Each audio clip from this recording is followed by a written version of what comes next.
Let's move on to our discussion. So, in our discussion, we will tackle about the three chapters. So, from chapter 1, which will be our topic, is all about the facilities and equipments.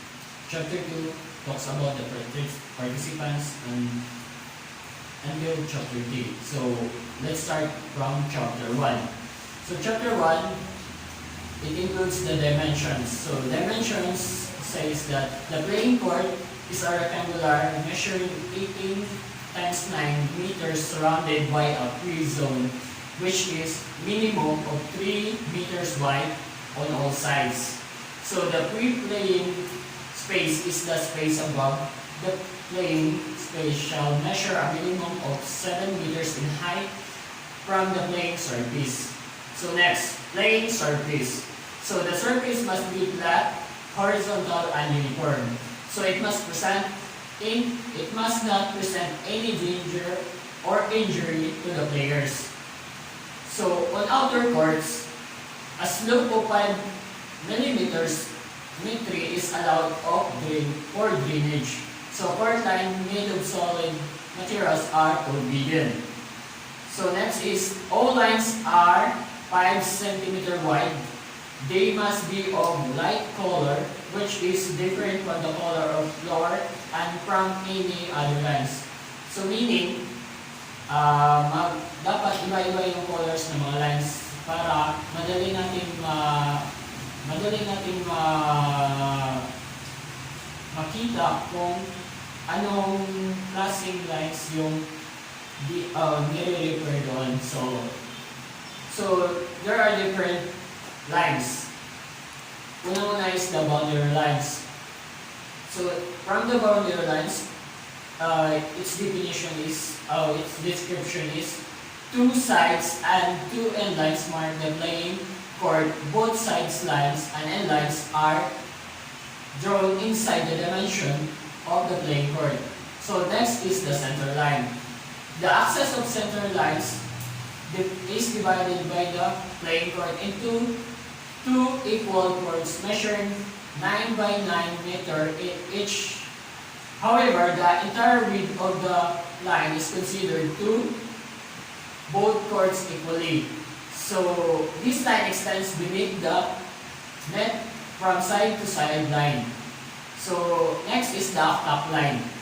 So on each court, an attack line whose rear edge is drawn 3 meters back from the axis of the center line marks the front zone.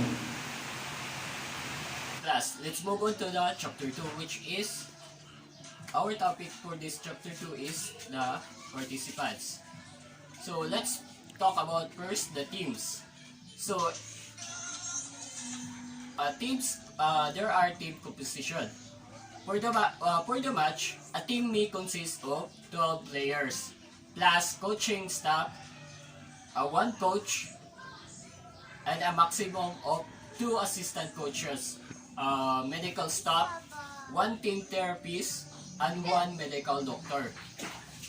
So we have here the location of a team. So the player not in play should either sit on the team bench or be their warm-up area. So the coach of the team members sit on the bench but may temporarily it. So the benches for the team are located besides the scorer's table. So outside the free zone, so we have the equipment. So a player's equipment consists of a jersey, shorts, socks for the uniform, and the sports shoes. The color and the design for the jerseys, shorts, and socks must be uniform for the team except for the libero. The team captain must have his or GC a stripe or 8 by 2 cm underlining the number on the chest. So we have here the team leaders. Both the team captain and the coach are responsible for the conduct and discipline of the team members. So that liberals cannot be either team or game captain.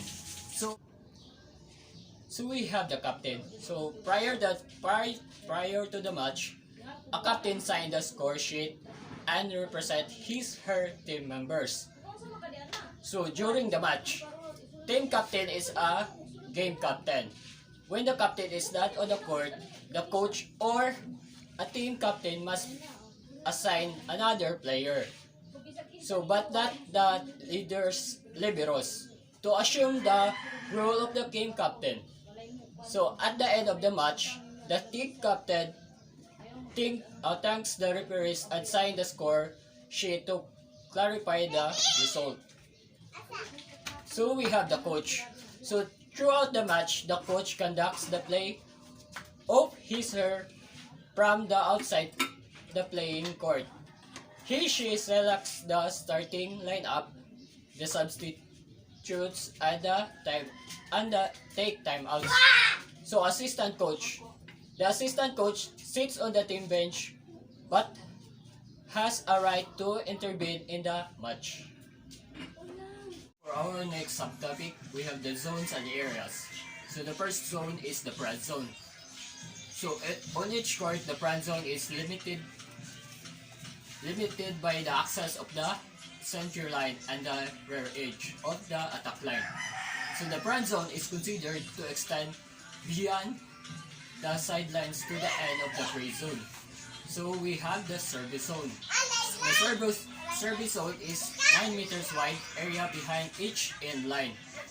So it is literally limited by two short lines, each 15 cm long, drawn 20 cm behind the area line as an extension of the sidelines. Both short lines are included in the width of the service zone. So the next zone is the substitution zone. It is limited by the extension of both attack lines up to the scorer's table. So we have the libero replacement zone. So it is a part of the free zone on the side of the team benches, limited by the extension of the attack line up to the end line. So we have the warm-up area. So it is a size approximately 3 by 3 meters and are located in both of the bench side corners outside the free zone. So we have the penalty area.